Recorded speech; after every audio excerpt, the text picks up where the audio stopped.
I'm Augustus. I'm traveling the United States to make clear exactly how serious I am about becoming President of the United States in 2028.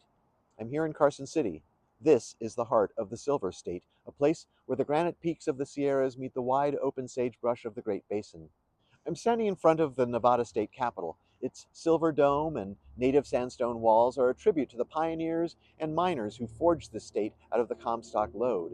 It's a building meant to represent the fierce independence of the West, but for far too many Nevadans, that independence feels under siege. This plaza has become a place where the gears of the establishment grind on, indifferent to the lives they affect. It's a system where the voices from the east side, the ranch lands of Lyon County, or the tribal lands of the Washoe tribe are often caught in the teeth of the machine, ignored, while the well-connected keep the wheels turning for themselves. Today is day 17 of my 50 plus 1 capitals tour.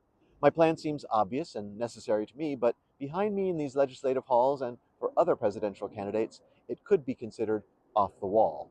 The plan is to visit every capital in this country over the course of about 60 days. Not to give motivational speeches, but to listen to the people and hopefully to truly hear what problems the general public need fixing. Nevada is a land of breathtaking beauty, but it's also a land of hard realities. From the neon glow of the Strip to the quiet reaches of the Ruby Mountains, this state is built on a complex tapestry of people who have survived by being tougher than the elements. To lead in Nevada, one must respect the sovereign nations of the 28 tribal councils, the deep roots of the ranching families in the cow counties, and the modern brilliance of the tech innovators at the Tahoe Reno Industrial Center. To be the leader of the whole country, you have to actually know the whole country. You have to breathe the crisp mountain air of the Sierras, feel the humidity of the South, and the dry wind of the Great Basin, and stand in awe of a Lake Tahoe sunset. You need to admire the magnificent views of the Pacific Coast Highway, cross the mighty Mississippi, and traverse the passes of the rugged and majestic Rockies. You cannot lead a people you do not know, and you cannot know the people from inside a speeding motorcade, a high-flying jet, or a gilded office. Having lived in 7 states and visited all 50 states at least once before, I feel I have a glimmer of understanding of who the people of the United States truly are. But you can never stop learning, so I am visiting each state again. And I plan to do this over and over again during the course of my campaign and during my presidential term. Now you might be thinking, who is this guy? Why him? As I said, I'm Augustus. I was born in New York State 64 years ago. Like you, I've spent much of my life working. I've seen presidents and Congresses come and go. I've seen industries rise and fall.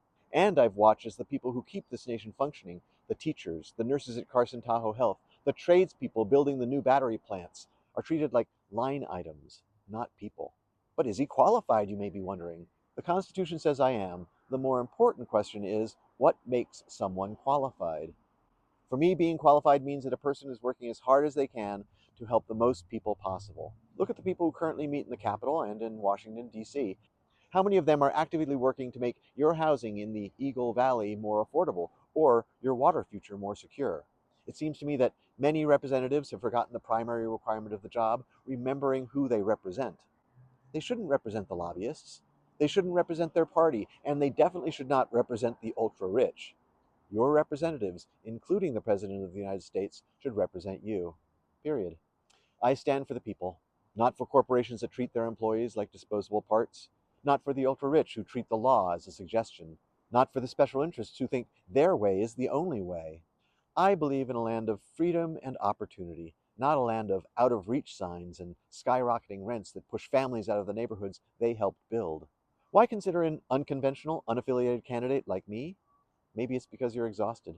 You're sick of being forced to choose between generic candidate A and generic candidate B, two sides of the same coin, neither of whom has ever had to decide between a heating bill and a grocery bill in January. The motto of Nevada is all for our country. It's a reminder that we are part of something bigger. But for too long, it feels like the all only applies to the rich. It's time to ensure that the prosperity of the state actually reaches the person working 2 jobs just to stay in Carson City. I'm headed to Sacramento next. I have many miles and many state capitals ahead of me. If you see me on your state house steps, don't just take a picture. Come over and say hello. Tell me what's keeping you up at night. Tell me what you want for your children. I'm Augustus and I'm here to listen.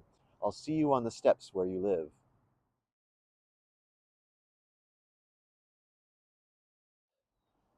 Let's push play. Do something. Why aren't you going forward? What's the matter with you? I'm going to move up again.